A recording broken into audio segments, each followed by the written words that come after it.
ngjarjen dhe hadithin të cilën ne do e themi është transmetuar prej Aishës radhiyallahu anha, e cila thot që me vërtet pejgamberi sallallahu alaihi wasallam në dhjeqen e fundit të Ramazanit u angazhonte më shumë se sa ditët e tjera, se sa ditët jashtë Ramazanit apo se sa ditët e brenda Ramazanit, po më së shumti angazhimi i tij është bë në dhjeqen e fundit të Ramazanit.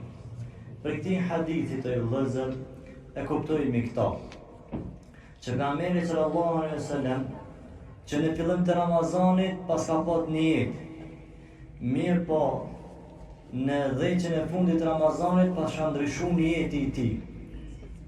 Na thonë e ka ripërtri nijetin e tij. Ka pas qëllime që në fillim të Ramazanit, mirë po dhjeqen e fundit ka ndryshuar qëllimi i tij dhe nijeti i tij. Qëllimi i tij dhe nijeti i tij pas ka qenë angazhimi i tepërt për ta arritur kënaqësinë e Allahut azza wa jall. Angazhimi i tepërt për me fitu mëshirën e Allahut azza wa jall. Ndërsa nijeti i tij ka qenë me arrit natën e Kadrit. Që edhe na jemi të afru dhjeqen e fundit. Ditët e Ramazanit i kemi kalu, mirë po qëtash jemi duke afru dhjeqen e fundit. Të na do të me ndryshu qëllimi edhe ku është tanëm edhe nijeti. Qëllimi edhe nijeti. Kemi bë punë të mira, mirë po çfarë dhjeqen e fundit, qëllimi jonë është me arrit natën e Kadrit.